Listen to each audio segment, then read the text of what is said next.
வணக்கம். நான் சுதர்ஷன் மகேஷ். கேரள மாநிலத்திற்கான உள்ளாட்சி தேர்தல் இந்த மாதம் 9, 11 அப்படின்னு சொல்லிட்டு 2 கட்டமா நடந்திருந்தது.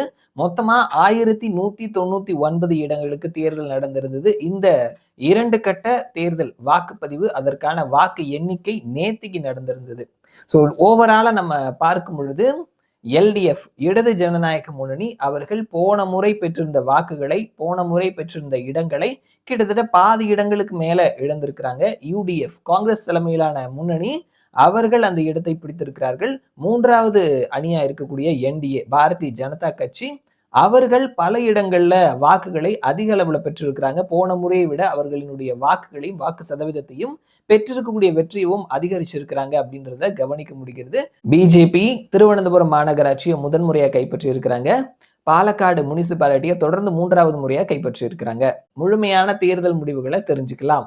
பிளாக் பஞ்சாயத்தை பொறுத்த மட்டும் 152, இதுல யுடிஎஃப் 79 இடங்கள்லையும், எல்டிஎஃப் 63 இடங்கள்லையும் ஜெயிச்சிருக்கிறாங்க. எல்டிஎஃப் போன முறை 108 இடங்கள்ல ஜெயிச்சிருந்தாங்க. இந்த முறை கிட்டத்தட்ட 45 இடங்களை இழந்திருக்கிறாங்க அப்படின்றத பார்க்க முடிகிறது.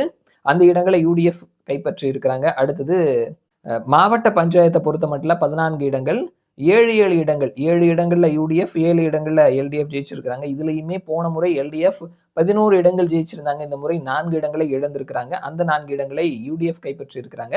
கிராம பஞ்சாயத்தை பொறுத்த மட்டும் 941, இதுல யுடிஎஃப் 504 இடங்களையும், எல்டிஎஃப் 341 இடங்களையும், என்டிஏ 26 இடங்களையும், மற்றவர்கள் 6 இடங்களையும் ஜெயிச்சிருக்கிறாங்க.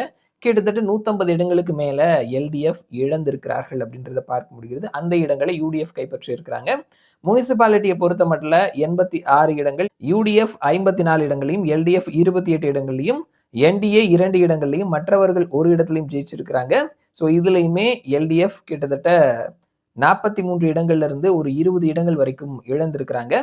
அடுத்தது கார்பரேஷனை பொறுத்த மட்டும் 6 இடங்கள், 4 இடங்கள்ல யுடிஎஃப்பும், ஒரு இடத்துல எல்டிஎஃப், ஒரு இடத்துல என்டிஏ ஜெயிச்சிருக்கிறாங்க. போன முறை எல்டிஎஃப் 5 இடங்களை கைப்பற்றியிருந்தாங்க. இந்த முறை 4 இடங்களை இழந்திருக்கிறார்கள் அப்படின்றத பார்க்க முடிகிறது. பிஜேபியை பொறுத்த மட்டும் திருவனந்தபுரம் மாநகராட்சியை கைப்பற்றி இருக்கிறாங்க. 100 இடங்களை கொண்ட மாநகராட்சியில 50 இடங்கள் அவங்க ஜெயிச்சிருக்கிறாங்க. ஒரு இடத்துல தேர்தல் நடக்கல. ஸோ 51 இடங்கள் ஜெயிக்க வேண்டிய இடத்துல 50 அப்படின்ற மாதிரி இருக்குது. எல்டிஎஃப், யுடிஎஃப் 2 சுயேட்சைகள் அவர்கள் எல்லாம் சேர்ந்து 50 இடங்களை ஜெயிச்சிருக்கிறாங்க.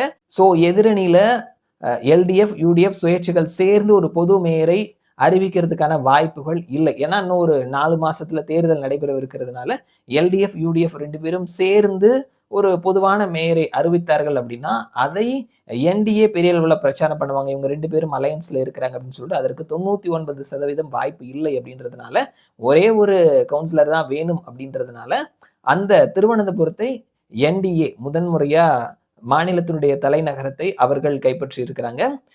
முன்னாள் டிஜிபியா இருக்கக்கூடிய ஸ்ரீலேகா அவர் தான் திருவனந்தபுரத்தினுடைய மேயரா வருவார் அப்படின்னு சொல்லி எதிர்பார்க்கப்படுது. ஸோ இதுதான் வந்துட்டு கேரளாவினுடைய உள்ளாட்சி தேர்தல் முடிவுகள். எல்டிஎஃப் கிட்டத்தட்ட பாதி இடங்களுக்கு மேல இழந்திருக்கிறாங்க. 2 முறை தொடர்ந்து அவர்கள் ஆட்சியில் இருக்கிறாங்க. போன லோக்சபா தேர்தலே அவர்கள் ஒரு இடத்துல மட்டும்தான் ஜெயிச்சாங்க, 20 இடங்கள்ல. அண்ட் அதே மாதிரி இந்த உள்ளாட்சி தேர்தல் செமிஃபைனலா பார்க்கக்கூடிய இந்த உள்ளாட்சி தேர்தலில் கிட்டத்தட்ட பாதி இடங்களுக்கு மேல இழந்திருக்கிறாங்க. அந்த இடங்களை யுடிஎஃப் பெருவாரியா கைப்பற்றி இருக்கிறாங்க. என்டிஏ அவர்களினுடைய வளர்ச்சி அதிகரிச்சிருக்குது அப்படின்றதையும் இந்த தேர்தல் முடிவுகள் காட்டியிருக்குது. மறுபடியும் நான் உங்களை இன்னொரு வீடியோல சந்திக்கிறேன். அது வரைக்கும் நன்றி.